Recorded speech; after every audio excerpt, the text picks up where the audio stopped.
Few people admit it, but I'll say it. Sometimes it's not the enemy outside who destroys us the most, but rather those who should be by our side. It's shocking to realize that the greatest betrayal can come from within our own family. And when that happens, the humiliation hurts like no other. But there's an uncomfortable truth. The same person who despises you today may be the one knocking on your door in despair tomorrow. That's exactly what happened to Elizabeth, a mother who gave her all, who sacrificed years of work and dignity to raise her son. And what was the reward? Being left in the rain, as if she were a worthless burden. But what seemed like defeat became the seed of a silent revenge. The next day, fate reversed the tables. The son, who believed he had complete control, returned begging for something that no longer belonged to him, his mother's respect. And this is where the story begins to show how pain can be the gateway to liberation. You know, there are times in life when betrayal doesn't come in grand gestures, but in small acts that cut deep. I felt this firsthand when humiliation fell upon me like that cold, unforgiving rain. Elizabeth, in that moment when she was left on the sidewalk by her own son, discovered that the pain of rejection weighs more heavily than any storm. Every drop that ran down her face wasn't just water, it was pent-up emotion, dignity being tested. And if you've ever been through something like this, you know it's not just your clothes that get soaked, but your heart too. Family, which should be a shelter, sometimes becomes a silent battlefield. We expect respect, but find contempt. I've heard stories of parents who sacrificed years of their children's education, only to be treated like dead weight. It's a wound that doesn't heal quickly, and only time or a firm stance can heal. But you see,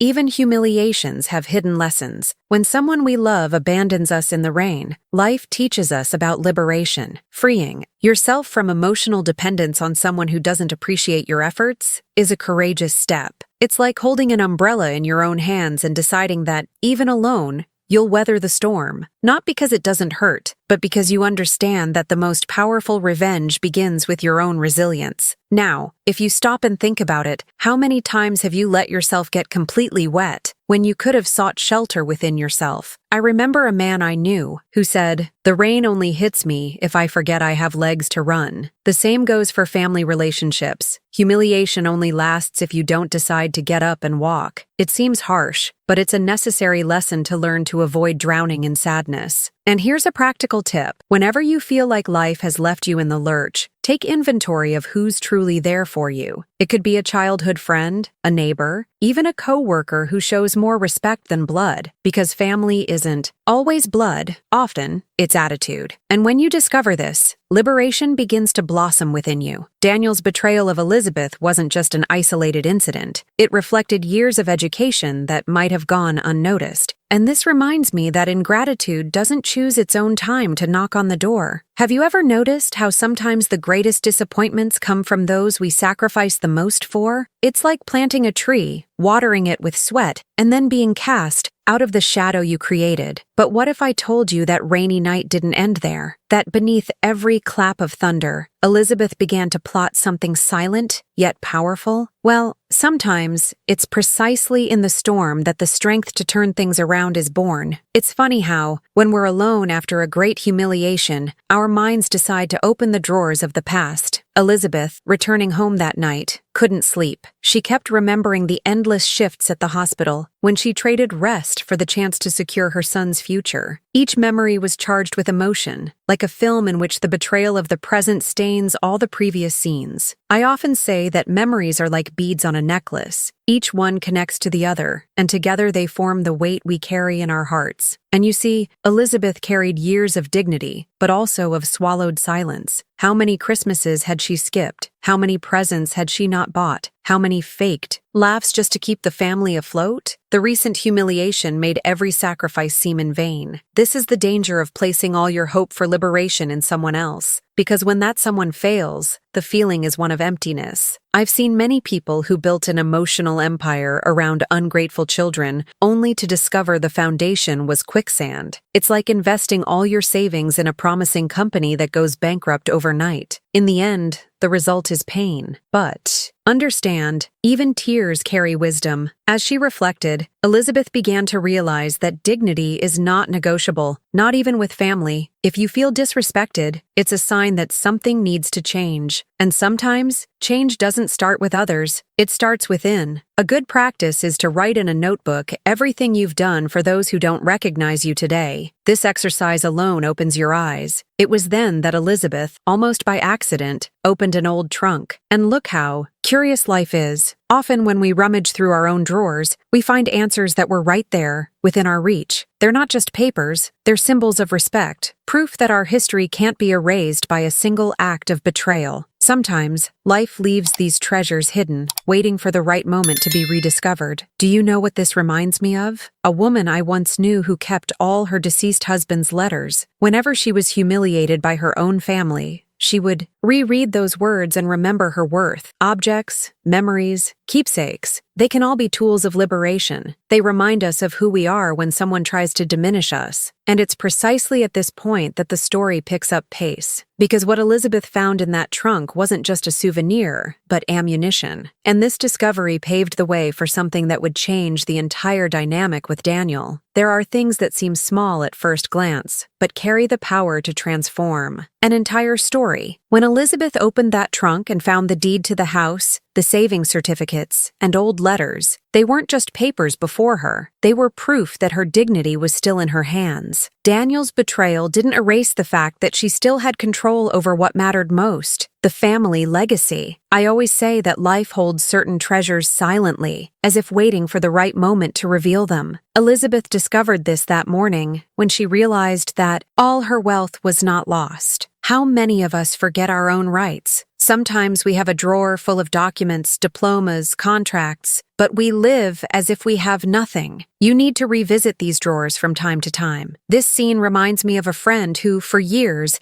believed he'd lost his father's land, until, while reviewing old files, he found the registry. In a single night, the feeling of humiliation gave way to liberation. The same happened to Elizabeth. What seemed like defeat actually hid the perfect opportunity for quiet revenge, not with shouting or arguing, but with the cold force of law and truth. And here's a practical reflection. When you feel you've lost respect within your family or relationships, audit your own life. Review your finances. Look at forgotten contracts. Recover memories that prove who you are. Often, power is closer than we imagine. The emotion this evokes is almost immediate. You go from feeling like a victim to feeling like the protagonist of your own story. Elizabeth held those papers and understood something simple yet profound. Respect isn't asked for, it's imposed. And to command respect, it doesn't require violence, but clarity. Imagine the scene. The mother who had been left in the rain now held in her hands not only evidence, but also the chance to turn the tables. Liberation was there, before her, in the form of yellowed pages and forgotten signatures. It's curious how fate works. Daniel believed everything was already his, that he could treat his mother as a disposable burden, but he didn't know that. That very morning, Elizabeth was already redrawing the board. And see, sometimes the most accurate revenge is the one that doesn't need to be announced. It's carried out in silence, preparing every detail while the other sleeps peacefully, unaware of what awaits them. And that's exactly what happened. That night, Elizabeth didn't sleep. She organized every document, took notes, and determined what needed to be presented at the right time. By dawn, she was no longer the same woman who had been left soaking wet on the sidewalk. Now, she was ready to take the first step toward something that would shock Daniel the next morning. The next morning, Daniel woke to a phone call that made his heart race. On the other end, the bank manager informed him that all joint accounts had been frozen. It was as if the ground had dropped out from under him. Accustomed to believing he had control of the family's wealth, he suddenly found himself powerless. This wasn't just a financial setback. It was the beginning of a silent revenge, precisely planned by Elizabeth. Desperate, Daniel got in his car and drove straight to his mother's house. His hands were sweating on the steering wheel. Anger was boiling, but deep down, he was afraid. His wounded pride wouldn't allow him to admit he was in trouble, but every mile he drove was a reminder that his betrayal of Elizabeth was taking its toll. He parked abruptly, got out of the car, and began banging on the door as if, through brute force, he could regain the respect he had lost. Inside, Elizabeth took a deep breath. She was no longer the fragile woman he'd left in the rain. Now she held in her hands not only documents, but the clarity that dignity only blossoms when someone decides to no longer accept humiliation. Daniel continued knocking, louder and louder, as if the noise would intimidate. But when the door opened, he didn't find the submissive mother he'd expected. He found a firm woman, with the serene gaze of someone who had already made an unshakable decision. And it was in that charged silence that Daniel realized he wasn't the one who would dictate the rules of that conversation. Something had changed forever, and the real surprise was yet to come. The door opened slowly, and Daniel, still panting with rage, was met with a sight he hadn't expected. Elizabeth stood firm, clutching a folder of documents to her chest like a shield. There were no tears, no hesitation. The silence that reigned for a few seconds was harsher than any humiliating words. Daniel felt a chill. The mother he'd thought fragile now stood tall like someone who had found freedom through pain. Elizabeth took a deep breath and, with a firm voice, raised the folder before him. "Yesterday you left me in the rain, Daniel. Today I'm the one who decides who enters this house." That phrase cut through the air like a sentence. It wasn't a shout. It wasn't a plea. It was pure dignity, placed before someone who had tried to trample years of politeness, respect,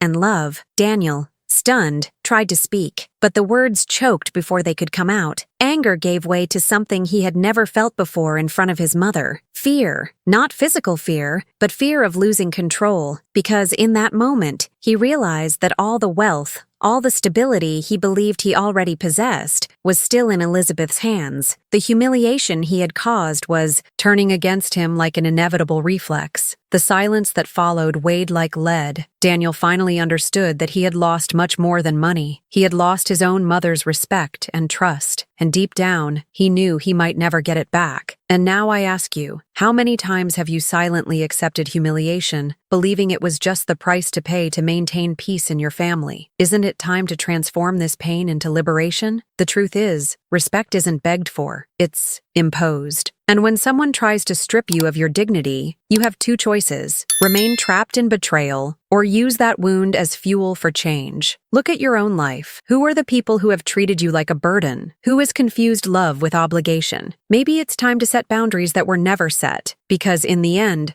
those who don't learn to stand up for themselves end up living in the shadow of humiliation. And here's the challenge. If someone you love knocked on your door today seeking forgiveness, would you be prepared to receive it, or to show that you no longer need to beg for respect? Think about it. Transformation begins when you decide that you will no longer be a spectator, but rather a protagonist of your own story. If this reflection resonated with you, don't let it pass you by. Subscribe to the channel, turn on notifications, and continue learning with me how to transform pain into strength and humiliation into dignity. Because, deep down, life always gives a second chance, but only to those who have the courage to seize it.